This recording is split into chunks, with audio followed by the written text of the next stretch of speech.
story begins with news reports going wild over a massive storm forming in the Atlantic. As both a shark activist and researcher, Dale immediately feels uneasy. He is worried not only because the sharks he has been studying and caring for could be affected, but also because the storm is expected to hit a coastal town called Aniviel.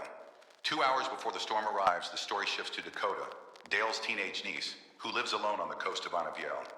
Ever since her mother died, Dakota's life has felt empty and bleak. She no longer has any parents, and the only family who still checks on her is Dale, who works out of town. Things have gotten even worse because nonstop rain over the past 3 days has left her trapped at home with no food, no help, and no one by her side. Driven by hunger, Dakota is forced to go out and look for food while the rest of the town is in a panic, trying to evacuate. That is when an officer approaches her and warns her to head back home right away if she is not planning to leave with everyone else. The warning makes it even clearer that the situation is becoming truly dangerous. Elsewhere, the endless heavy rain feels more like entertainment to a teenager named Dee and her 2 brothers, Ron and Will. The 3 of them are still having fun, playing around in the middle of the storm as if the disaster heading their way is nothing serious. They are used to that kind of freedom, living under the roof of their foster father without much warmth or real care. But that carefree moment does not last long. Olson, their harsh and bad-tempered foster father, eventually finds them. Without wasting any words, he orders them to go home before the full force of the storm crashes into town. As time keeps moving, Aniviel is now less than 2 hours away from disaster. The story then turns to Lisa, a young pregnant woman who works at a pork processing plant. Very close to giving birth, Lisa plans to leave town before it's too late. At the same time, a truck driver is still stuck working, hauling pig slaughter waste out of the area. He is frustrated because while everyone else is trying to save themselves, he is still being forced to work in conditions that are getting more dangerous by the minute. Before leaving, Lisa makes a video call to her mother. She admits, with sadness and embarrassment, that she does not want to return home pregnant and alone, without the man responsible standing beside her. She still cannot believe that the man who got her pregnant simply disappeared and left her to face all of this by herself. Back in Dale City, he starts to realize something is wrong when he sees a dark mass of storm clouds moving rapidly toward Aniviel. His concern grows even stronger when he remembers that the waters around that town are home to dozens of bull sharks he has been studying. Not long after that, the bad news becomes real. The storm has already reached the part of the ocean where those sharks live. Without wasting a second, Dale contacts Dakota, who has chosen to stay behind in her late mother's house. In a serious tone, he gives her instructions on how to stay alive. Even though he is far away, Dale promises that he will come get her, no matter the risk. Time keeps ticking, and now there are only about 20 minutes left before the storm slams directly into the town. Things are about to get worse. On the other side of town, Olson and his 3 foster children watch as people rush to leave Aniviel. But to Olson, it all seems like an overreaction. He treats the storm like it is nothing more than a normal weather event. Instead of evacuating, he decides to take Dee and her brothers to his wife's house. Once they arrive, Dee, Ron, and Will begin to feel uneasy. From what they have seen on the news, they know this storm is far more dangerous than it looks. But Olson and his wife act completely different. They seem calm, even slightly pleased, as if nothing is wrong, especially knowing they are still receiving government support for the children they are raising. When Dee says she is hungry, the woman quickly hides the fresh meat she just bought. Instead, she hands over a small piece of bread, making it clear how the children have been treated all along. At the same time, Dale is shaken by a news report about a tourist who was killed by a great white shark. What makes it worse is that the shark turns out to be one of the subjects from his own research. Meanwhile, Dakota sees the same report on television and realizes that her uncle is on his way to her. Elsewhere, Lisa fails to leave the town in time. The storm arrives faster than she expected. Her phone signal begins to disappear, cutting off her last connection to her mother. Now she is truly alone, facing a situation that is quickly getting worse. Not long after that, the power goes out in Dakota's area. Strong winds begin to howl, signaling that the storm has arrived. The only thing standing between the town and the sea are the levees holding back the rising water. But that hope collapses instantly. The levees break under the force of massive waves, and seawater surges straight into the city. In the middle of the chaos, the driver transporting pig waste struggles to find a way out as fallen trees block the roads. Panicking, he urges Lisa to push through the branches and find higher ground. As Lisa gets stuck between the tangled branches, the driver sees a massive wave rushing into the town. In desperation, he steps on the gas, hoping there is still a way to escape. But in an instant, that hope is crushed when the wave slams into his vehicle with overwhelming force. Back at her house, Dakota starts to feel a strange vibration beneath her feet. It is not like an earthquake, but something heavier, something rolling. When she looks closer, she realizes it is the storm surge from the sea, already dangerously close. Without hesitation, she runs, just as a powerful wave crashes into her home and destroys the front of it. In moments, the storm overwhelms the entire coastline of Anibiel. Seawater floods the streets, homes, and everything in its path. Yet even in the middle of this disaster, Olsen remains seated calmly, acting as if there is no real danger. Even as the water fills the yard and begins pouring into the house, he continues to underestimate the situation. Not far from there, Lisa is trapped near a tree, close to Dakota's house. Her car is wedged between heavy branches, leaving her no way out. She can only stay inside as the water continues to rise around her. In the distance, the driver who was with her is still being dragged away by the current, completely powerless against the raging flood. Meanwhile, the truck carrying pig waste begins to leak, and the contents are swept away by the floodwaters toward the sea. Unnoticed by anyone, the scent of blood and raw meat spreads through the water, drawing in the most dangerous predators in the area, a swarm of bull sharks. Back at Olsen's house, the situation finally starts to feel serious. The water keeps rising without stopping. Realizing the danger is getting worse, Olsen decides to take his family and leave using his car, which is still able to move through the flood. Out on the flooded streets, two fishermen become the first to use a boat in what is now a submerged town. With good intentions, they search for anyone who might need help, including Lisa, who is still trapped. One of them, Scott, quickly tries to rescue Lisa from the branches, holding her car in place. He signals to his friend Jimmy to grab some tools from the vehicle. But suddenly, Jimmy disappears without a trace, as if something has pulled him from below the water. Scott is left confused, trying to make sense of what just happened. At first, he thinks Jimmy might have fallen into a drain, but seconds later, Jimmy resurfaces and panic takes over. One of his hands is gone. That is when they realize something far more terrifying is lurking beneath the surface. A pack of bull sharks has entered the city. In a short amount of time, 3 residents become the first victims. The scent of blood and meat carried by the flood has turned the submerged streets into a hunting ground. At the same time, Dale and his team continue racing toward Aniviel by land. They are pushing as fast as they can to reach the town. But they have not yet realized one critical thing. The real danger has already arrived. Elsewhere, Dee and her brothers freeze in place when they see a bull shark swimming in the flooded yard of their home. And then more begin to appear. The group of sharks seems to be targeting Olsen and his wife as they head toward the garage. Without warning, one of the sharks lunges forward and attacks. Already injured and missing part of his arm, Olsen can only watch in horror as his wife is dragged away and devoured right in front of him. With what little strength he has left, he tries to make it to the car. But before he can reach it, another shark pulls him under the water.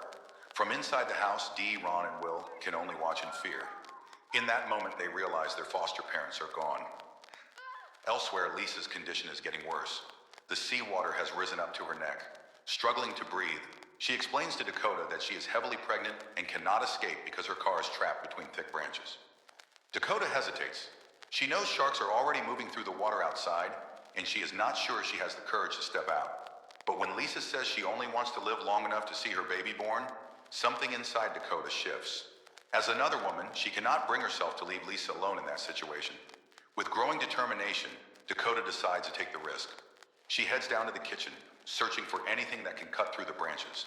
After finding a knife, she carefully makes her way back upstairs, checking to make sure no sharks have made it inside. Avoiding the rising water as much as possible, Dakota moves quickly past the remains of a broken chicken coop.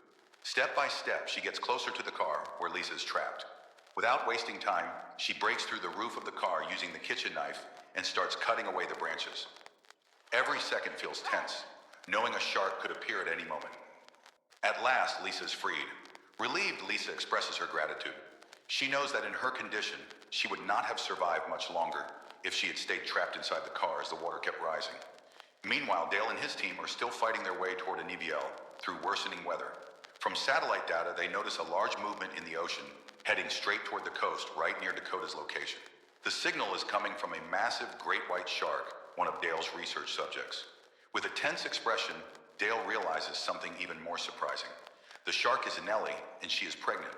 At the same time, Dee and her brothers are left to rely on themselves. Trapped inside a house surrounded by water, they try to survive while sharks patrol nearby. In panic, they rush to seal doors and block every opening to keep the sharks out. but their fear soon becomes reality. A bull shark forces its way into the house. As the water keeps rising, their space becomes smaller and more dangerous. In that critical moment, Ron reacts quickly, pulling Dee away just before she slips into the water, which could have led to instant death. Elsewhere, Dakota and Lisa continue holding on inside the house, now almost completely submerged. Exhausted, Lisa suggests making a signal so rescuers can find them. Dakota agrees and prepares to climb onto the roof. But at that moment, Lisa suddenly feels a strong contraction. Even while in pain, she insists that Dakota go to the roof and create a large SOS sign. She knows that without help, they will not last much longer. Meanwhile, back at Dee's house, Ron refuses to sit around and wait for things to get worse. The rising water is turning every window into a possible entry point for sharks. He comes up with a risky plan to go downstairs and find something that can distract them. If it works, they might have a chance to reach the garage and escape using Olsen's car. Back with Dakota, after managing to create a distress signal on the roof, all she can do is hope someone sees it. She heads back inside to stay with Lisa, whose contractions are now getting stronger. Lisa begins to realize that the moment has come. In a panic, she asks Dakota to check on her condition. Dakota has never dealt with anything like this before, and she hesitates at first. But in the end, she has no choice but to step up. Even without experience, Dakota can clearly tell that Lisa's about to give birth. The tension rises and the fear in the room becomes impossible to hide. On the other side, Dale finally decides to continue the journey by boat, since every land route is now completely cut off. The situation gets even worse when the power and satellite signals suddenly go down, leaving them without guidance. Still, Dale refuses to give up. With strong determination, he pushes forward, relying only on his instincts to reach NEVL before it is too late. Back at Dee's house, the situation grows even more intense. While searching for anything useful, Dee finds a piece of beef in the kitchen. She quickly realizes it could be used to distract the sharks. Ron takes a huge risk. He prepares to dive into the flooded kitchen, not just to grab the meat, but also to look for something that can be used as a weapon. But just as they are about to move, someone unexpected suddenly appears. Olsen. He is still alive, even though one of his arms is gone. His sudden appearance shocks all of them and raises the tension even higher. At the same time, conditions at Dakota's place continue to worsen. The seawater is now almost level with the room where she and Lisa are holding on. Lisa keeps groaning in pain as her contractions become more frequent and more intense. With no rescue in sight, Dakota makes a bold decision. She has to leave the house and get the boat that Scott was using earlier. Time is running out, and the water keeps rising without stopping. Meanwhile, as Dale and his team get closer to Aniviel, they begin to see disturbing signs. The remains of livestock are scattered everywhere, some torn apart, clear evidence that the bull sharks have already reached the town. At the same time, Dakota begins putting her plan into action. Carefully, she tries to draw the sharks' attention away, creating just enough of an opening for her to leave the house without being attacked. Back at Dee's house, the tension finally turns into anger. Ron begins to see Olsen's true intentions. The man never really cared about them. He was only using them to collect money from the government. The truth comes out when Will finds proof of the financial support that was supposed to be used for their lives. All this time, they were given scraps, while Olsen and his wife kept everything for themselves. When Olsen tries to threaten Ron, claiming that even with one arm he is still strong enough to beat him, Ron finally snaps. A fight breaks out. This time Ron does not stand alone. With the help of his siblings, they manage to overpower Olsen and push him into the water. Within seconds, the sharks circling nearby rush in and tear him apart, bringing his story to an end. Elsewhere, Dakota finally steps out of the house, moving slowly through the murky water filled with danger. Every step feels tense, knowing a shark could appear at any moment from below. At the same time, taking advantage of the chaos, Ron dives back into the flooded kitchen. He manages to grab the meat and also finds something that can be used as a weapon. But as he tries to return, his shirt gets caught, almost costing him precious time. In panic, he struggles to free himself, and at the last second, he manages to break loose and reach the surface, narrowly avoiding a shark that was already closing in. Back with Lisa, she is now completely alone. The rising water begins to lift the mattress beneath her, slowly carrying it away. All she can do is hold on, wait, and endure the growing pain. Meanwhile, Dakota moves carefully through the water, keeping herself as calm as possible to avoid attracting attention. Every movement is controlled, knowing that even the smallest mistake could be fatal. Unseen by anyone, a massive great white shark named Nellie, who is pregnant, has entered the area and is now moving among the bull sharks. Dakota keeps going, pushing through the dark water until she finally finds the boat she has been searching for. At the same time, the condition of the city continues to worsen. Seawater spreads further, swallowing entire areas, including the path Dale and his team are trying to cross. The remaining residents are urged to find higher ground, with no clear sign of when the storm will end. When the signal finally comes back, Dale and his team immediately track the shark movements. From the data, it is clear that the bull sharks have fully entered Inivio. Not long after, they come across a police vehicle filled with weapons. Without hesitation, they take what they can to prepare for the growing danger. As morning begins to break, they reach the city and head straight toward Dakota's house, which is now on the verge of collapse. Meanwhile, Dakota, now armed with a spear gun, prepares to return to Lisa, who is on the edge of giving birth. With no medical help available, Lisa has no choice but to face it alone, holding on while trying to stay calm in the middle of the chaos. Elsewhere, Ron discovers something that could change everything. Along with the meat, he finds sticks of dynamite that Olsen once used for fishing. With renewed energy, he sees it as a real chance to fight back against the sharks. Back with Lisa, the pain has become unbearable. Just as the house finally collapses under the force of the current, she manages to dive out. But at that exact moment, her body can no longer hold on. She gives birth in the middle of the cold, dangerous water. With what little strength she has left, Lisa lifts her baby, trying to keep it above the surface. But the blood quickly spreads into the water, creating an even greater danger. It does not take long before a shark begins to approach, ready to attack. Panicked but determined, Lisa grabs a piece of wood nearby and uses it to protect her baby. She manages to fight off one attack, pushing the shark away. But the danger is far from over. Another bull shark appears, moving fast toward her.